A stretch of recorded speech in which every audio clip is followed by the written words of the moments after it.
Há teorias que surgem nas margens da internet e desaparecem sem deixar rastro. Outras atravessam essa fronteira, invadem o noticiário, ocupam portais conhecidos e passam a ser discutidas com uma seriedade que pouco tempo antes pareceria impossível. É nesse ponto que começa uma das narrativas mais intrigantes dos últimos tempos. A tentativa de conectar alegações recentes envolvendo o Pentágono, espécies não humanas, objetos voadores não identificados e um dos textos apócrifos mais enigmáticos da antiguidade, o Livro de Enoque.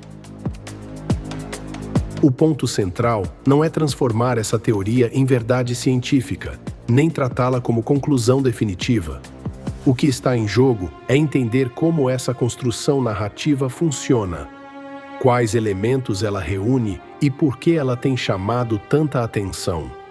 De um lado, aparecem afirmações modernas sobre entidades não humanas supostamente conhecidas, catalogadas e estudadas por setores ligados ao governo dos Estados Unidos.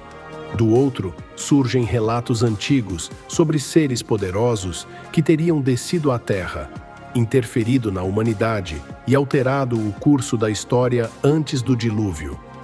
A conexão entre esses dois mundos, o ufológico e o antigo, é o eixo de toda a teoria.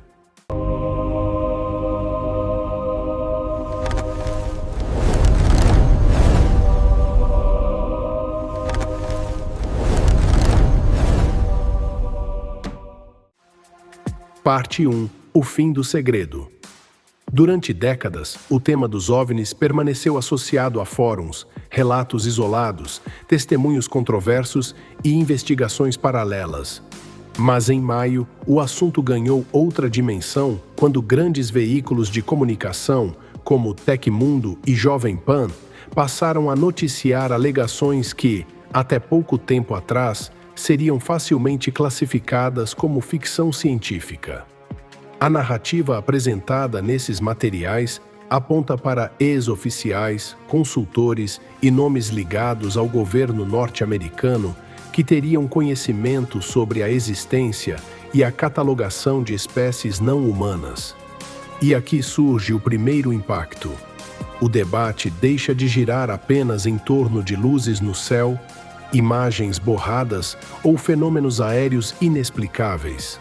A discussão passa a envolver supostas formas de vida recuperadas, analisadas e separadas por características físicas muito específicas. A teoria fala em 4 arquétipos principais: os cinzentos, os nórdicos, os reptilianos e os insetoides. Os cinzentos aparecem como as figuras mais conhecidas da ufologia popular. Corpos pequenos, cabeças grandes, olhos negros e uma aparência que se tornou símbolo do imaginário extraterrestre moderno. Os nórdicos seriam seres altos, de aparência quase humana, descritos com traços físicos mais próximos dos nossos, mas associados a uma presença mais imponente e enigmática. Os reptilianos seriam entidades com características escamosas, aparência predatória e uma ligação frequente com narrativas de infiltração, controle e manipulação. Já os insetoides são descritos como seres de forma semelhante a louva-a-Deus, com estrutura corporal alongada e uma aparência profundamente distante da biologia humana comum.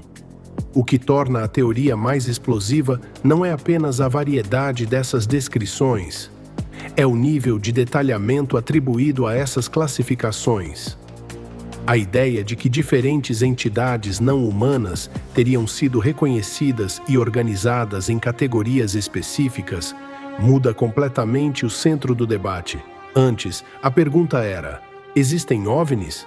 Agora, dentro dessa narrativa, a pergunta se torna mais pesada: o que estaria dentro deles?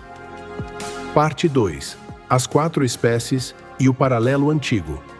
A partir desse ponto, a teoria dá um salto decisivo.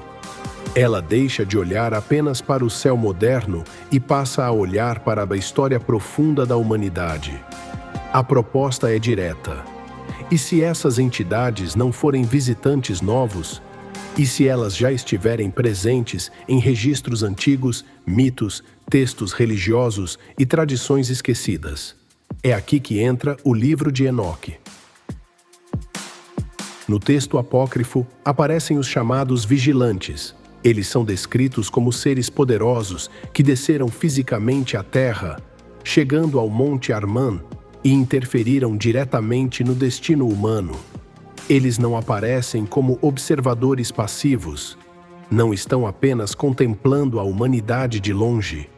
Eles agem, ensinam, influenciam, corrompem e introduzem conhecimentos que, dentro da narrativa antiga, não deveriam ter sido entregues aos homens naquele momento. A comparação com a ufologia moderna surge de forma inevitável. De um lado estão os nórdicos, seres altos, quase humanos, ligados a relatos de conhecimento avançado, tecnologia, armas e uma capacidade de se misturar entre nós. Do outro estão os vigilantes, seres que descem dos céus, interagem com a humanidade e entregam saberes proibidos, perigosos e transformadores. A simetria é o ponto de tensão da teoria. As entidades descritas hoje como visitantes não humanos poderiam ser, dentro dessa leitura, as mesmas forças descritas em textos antigos. O vocabulário teria mudado, o cenário teria mudado, a linguagem religiosa teria sido substituída por linguagem tecnológica, mas a estrutura permaneceria a mesma. Seres superiores descem à Terra, interferem no conhecimento humano e alteram o curso da civilização. Parte 3. O mundo pré-diluviano e a engenharia proibida. A teoria concentra especial atenção em um número específico apresentado no relato antigo: 200 vigilantes. Não se trata de uma multidão indefinida. O número aparece como parte central da narrativa. Uma legião exata teria descido ao mundo humano. E dentro dessa leitura, a chegada desses seres não teria sido acidental, benevolente ou salvadora. O objetivo não era guiar a humanidade para um estado superior de sabedoria. O propósito seria muito mais sombrio: corromper a linhagem terrestre. A corrupção não teria acontecido apenas por influência moral ou espiritual. Ela teria ocorrido por meio do conhecimento, da técnica e da alteração direta da ordem natural. O relato antigo fala sobre o ensino da metalurgia, da fabricação de armas, da feitiçaria e de práticas capazes de modificar a relação da humanidade com a violência, o poder e o domínio. A teoria moderna amplia essa ideia. Ela propõe que aquilo que os textos antigos descrevem como conhecimento proibido poderia corresponder, em linguagem contemporânea, a tecnologias extremamente avançadas para aquele período. Metalurgia, armas, manipulação da matéria, domínio energético e até formas primitivas de tecnologia nuclear entram nessa leitura como sinais de uma aceleração antinatural da civilização.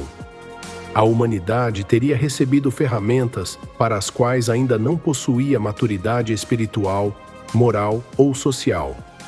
O resultado seria uma civilização avançando tecnicamente, mas se deteriorando internamente. E dessa interferência surge o elemento mais perturbador da narrativa: os Nefilim. Eles não são apresentados apenas como humanos fora do comum. Dentro dessa teoria, os Nefilim seriam híbridos literais, gigantes nascidos da interferência direta dos vigilantes na genética humana. Não seriam uma simples raça antiga, nem apenas guerreiros exagerados por lendas. Seriam entidades resultantes de uma união proibida entre o humano e o não humano. Seres que não pertenciam plenamente a este plano, mas que passaram a habitar a Terra e dominaram a era anterior ao dilúvio. Essa é uma das bases mais fortes da conexão proposta.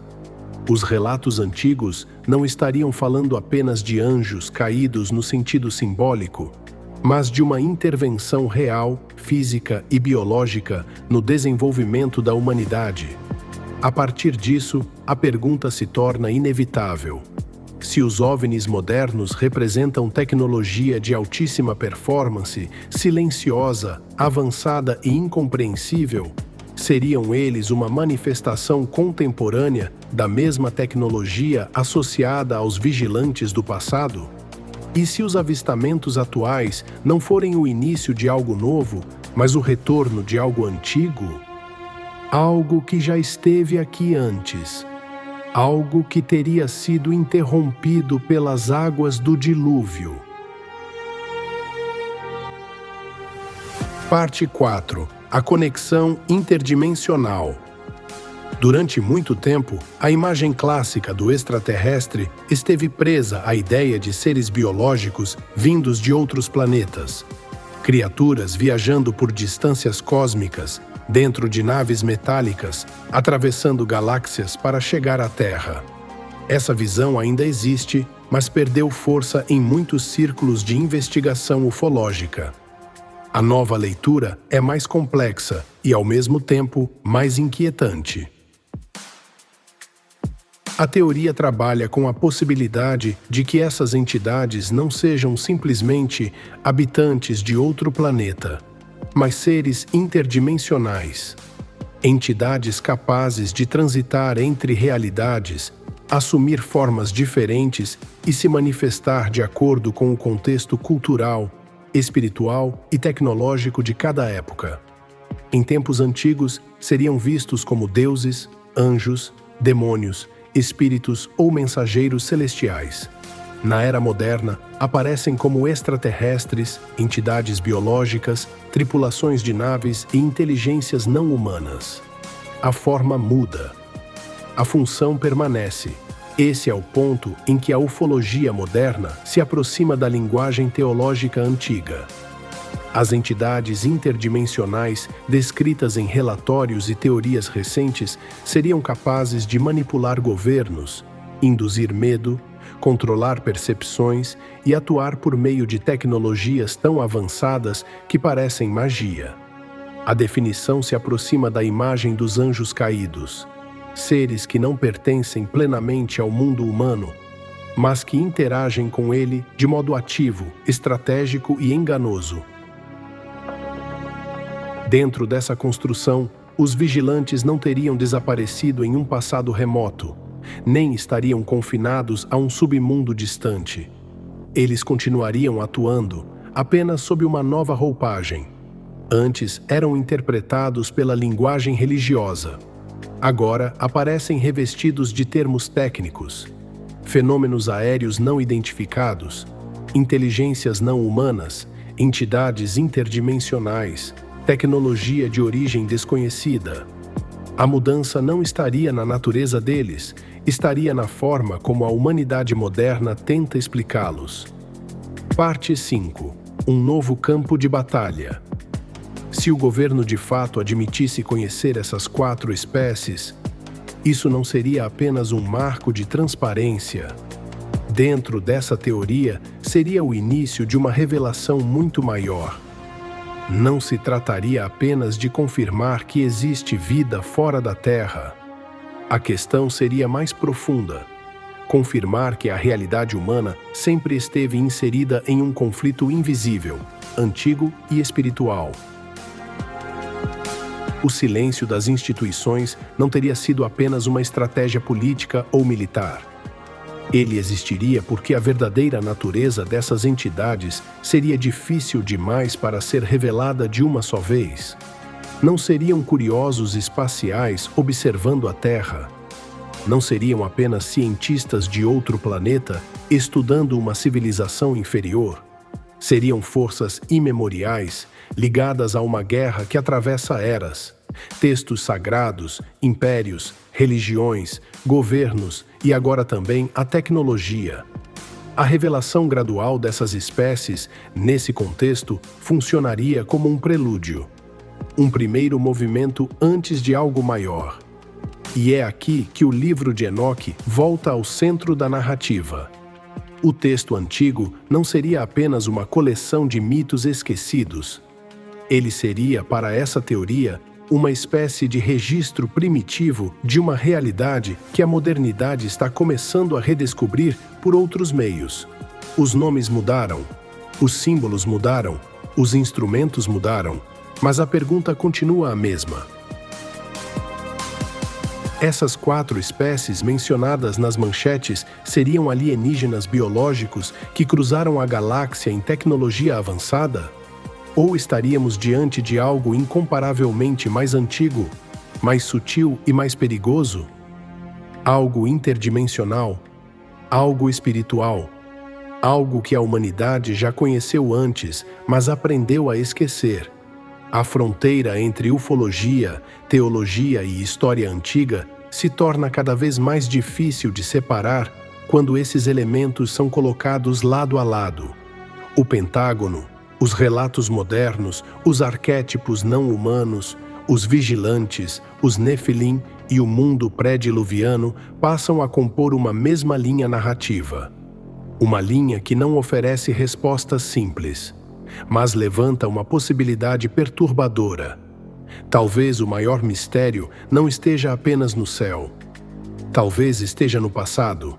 E talvez aquilo que chamamos hoje de contato seja apenas o retorno de uma presença que nunca deixou completamente este mundo. Se esse tipo de conteúdo desperta sua atenção, acompanhe o canal, inscreva-se e ative as notificações. Aqui, os temas ocultos, os documentos esquecidos e as teorias mais inquietantes são tratados com seriedade, clareza e profundidade. Porque algumas perguntas não desaparecem com o tempo. Elas apenas esperam o momento certo para voltar à superfície.